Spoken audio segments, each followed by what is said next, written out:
Celia Ortiz de Montoya fue una doctora en pedagogía, pero antes de ser doctora en pedagogía fue maestra normal.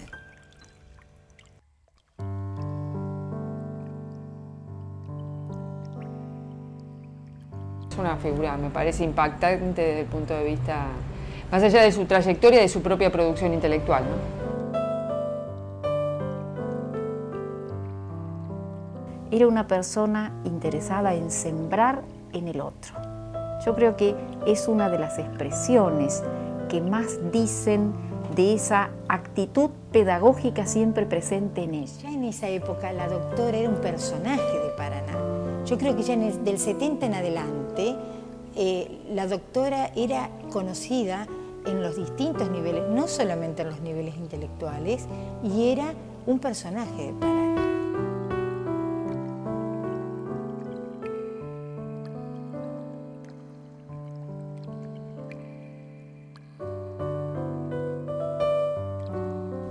Amaba entrañablemente Entre Ríos y amaba entrañablemente Paraná, la producción de Paraná, la cultura paranaense. Era una mujer muy sociable, prácticamente conocía a todos los grandes y pequeños personajes de su tiempo y todo el mundo la conocía a su vez también, porque era una mujer que siempre estaba ubicada en la primera fila apoyando cualquier manifestación que tuviera que ver con el mundo de la cultura. Era una gran admiradora de la cultura italiana y especialmente de Dante, donde esa expresión sembrar en el otro está tomada precisamente de la Vita Nuova de Dante, que por algo presidía su biblioteca particular. Vuelvo a los libros y a la biblioteca, era un lugar en el cual toda persona que tuviera interés podía acceder. Como anécdotas también de viajes a Europa en los cuales ellos venían con libros y con más libros y con más libros y con baúles de libros. Tenía una biblioteca muy rica, nos prestaba mucha bibliografía, era muy generosa. Entonces los sábados íbamos a buscar libros a su casa en Avenida Rivadavia, casi al final. Los que fuimos alumnos de ella, estamos orgullosos de haberlo sido.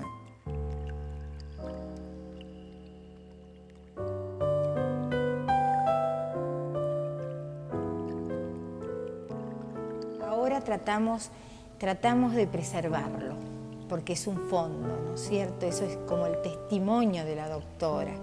Para los investigadores, como Román, que creo que fue uno de los pocos que pudo ingresar y tocar los libros y demás, al usuario común se le trata de reemplazar el libro que solicitan por el del Fondo General, nada más que para preservar sus libros. El fondo de la doctora Montoya me tocó ingresarlo en la biblioteca, por lo cual le puedo decir que ahí usted puede encontrar desde un diccionario de guaraní, que en su momento fue casi el único de la biblioteca, hasta los viajes de Darwin, un poco para que veamos la estela de lectura que tenía la profesora Montoya. Y eso tiene un valor, a mi criterio, incalculable.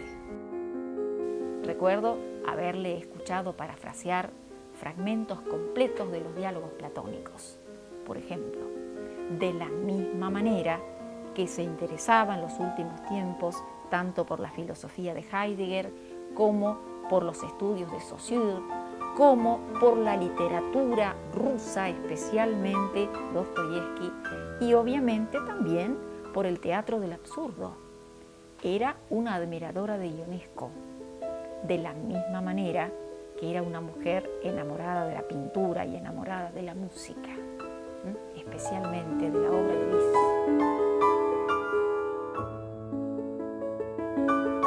La abuela tenía eso, una fuerza tan consistente, tan solvente en su pensamiento que transmitía mucha paz y mucha suavidad.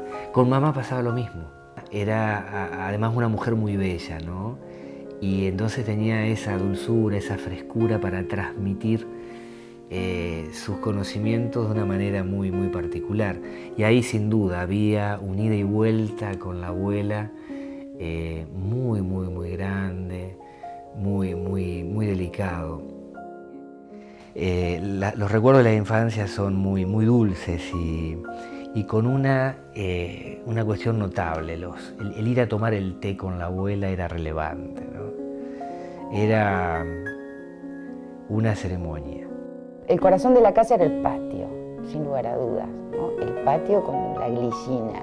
Era un rito, regar las plantas. Y ella de cada planta sabía su historia, su relación con la historia del hombre en particular. El tema de los papiros era, yo recuerdo que nos decían, es la única casa que en Paraná tiene papiros. Que uno era chico, bueno, la abuela te tomaba del brazo y te iba como llevando, ¿no? Y ahí había una dimensión del tiempo que cambiaba. Uno perdía la noción de las cosas porque era como dejarse llevar por el agua.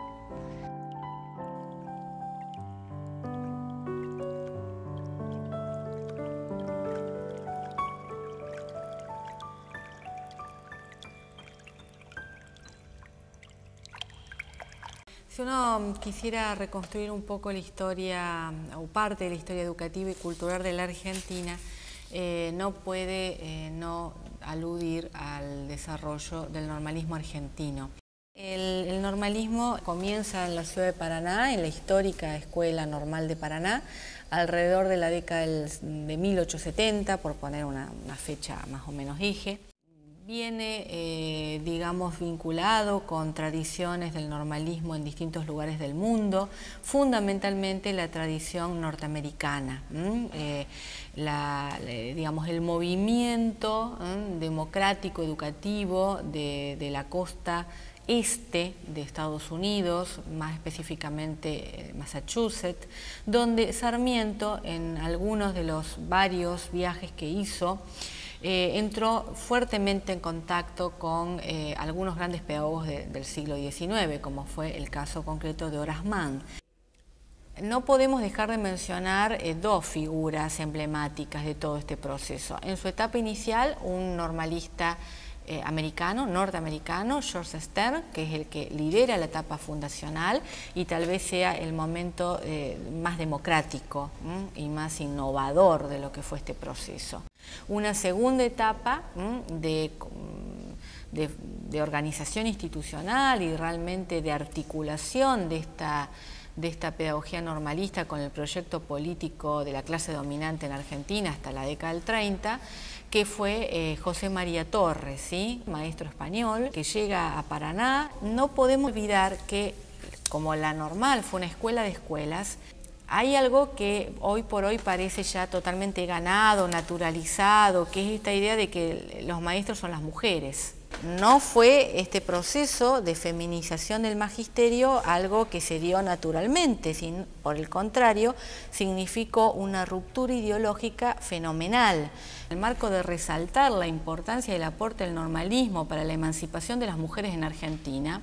La abuela se interesó mucho por el tema de la mujer y participó activamente en esa organización. Ella sabía las limitaciones de las mujeres de su época y cómo había ido cambiando esto a través de toda su vida, cómo las mujeres fueron ingresando al mundo de la intelectualidad. No nos olvidemos que la abuela fue la primera mujer doctora en ciencias de la educación, cuando había una sociedad de la cultura extremadamente machista. Y la abuela logró romper esas ataduras y logró, de un padre quizás muy machista, trascender estas ataduras y volar. El padre de la abuela era un hombre evidentemente fuera de su época, porque cuando la abuela le planteó que quería ir a estudiar a La Plata, el abuelo la envió a La Plata. Logra acceder a una etapa de formación superior y para la época era lo máximo a lo cual se podía acceder. Me estoy refiriendo a ir a estudiar pedagogía a nivel universitario en la Universidad de La Plata. La Universidad de La Plata se vuelve otro gran epicentro de la circulación de los pedagogos argentinos. Esa posibilidad de ubicarse, de tener la formación, digamos, ¿no? de haberse apropiado de una formación pedagógica completa, de tener un doctorado en épocas tempranas, digamos, un doctorado en educación, es decir, haber tenido toda la formación que ella recuerda en sus memorias en la Universidad de La Plata, es decir, con lo que eran en ese momento los referentes más importantes del positivismo pedagógico. Su contacto, digamos, con las corrientes pedagógicas europeas, es decir, con las tradiciones filosóficas europeas, pero también con las corrientes, los movimientos renovadores. Luego, ese viaje, ese primer viaje a Europa en el año 25 y 26. Y que vuelve a Paraná con una ilusión, que es renovar el normalismo.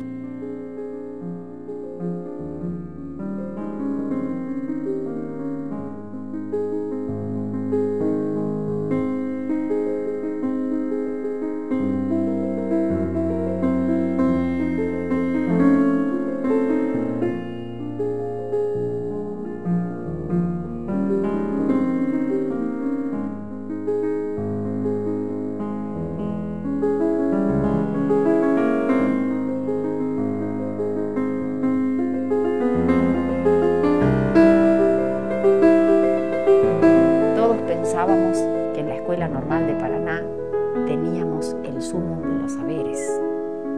El prestigio de la escuela era enorme y muy bien ganado en muchos casos. Indudablemente que lo que está buscando a través de las nuevas experiencias pedagógicas es cómo hacer posible esa escuela donde ella verdaderamente fue feliz.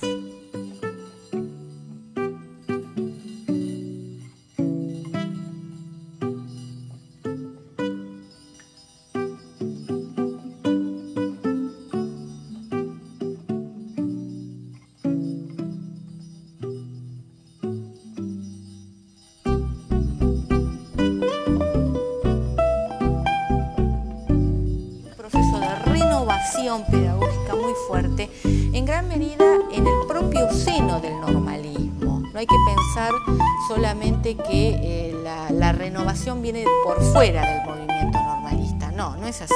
Viene en la mayoría de los casos desde dentro mismo, porque como toda gran tradición cultural, da lugar a sus propias alternativas, ¿sí?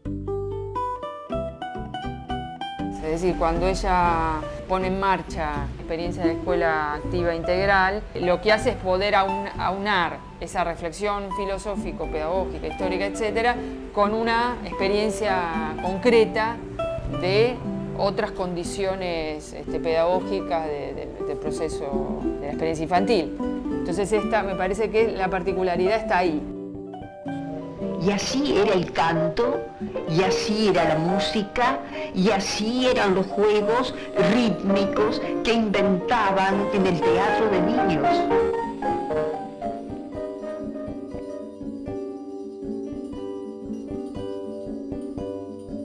Una estrella fugaz cayó en el jardín. Una estrella fugaz cayó en el jardín, pero su luz se apagó, ay, ay, ay, de mí. Pero su luz se apagó, ay, ay, ay, de ti.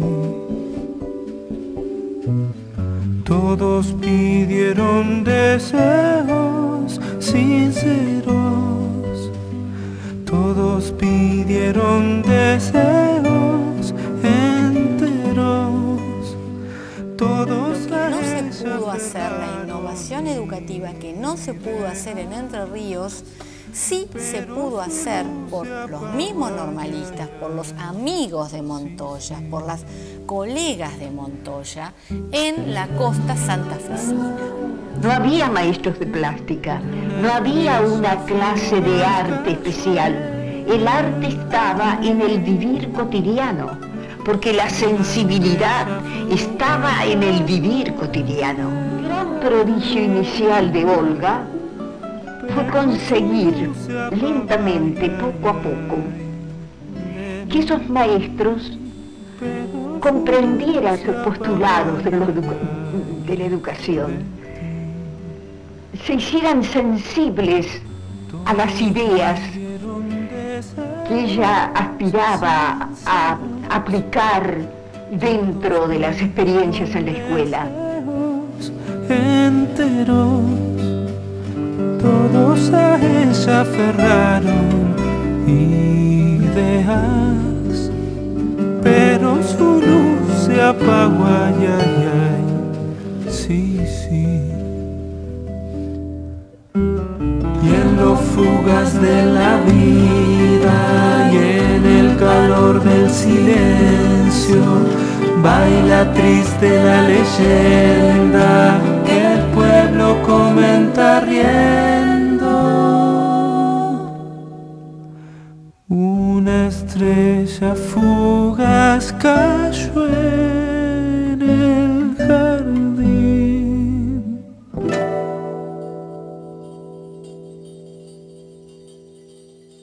reivindicación de esa experiencia de libertad infantil que le permite, digamos, me parece, recuperar autores como Rousseau, pero también Nietzsche, pero también Scheler, es decir, todas las corrientes filosóficas que de una u otra manera, aunque hablen o no directamente del niño, generan condiciones para pensar de otra manera el aprendizaje infantil, pero en un sentido más amplio, me parece, la experiencia infantil, en un sentido como más completo. Básicamente, el interés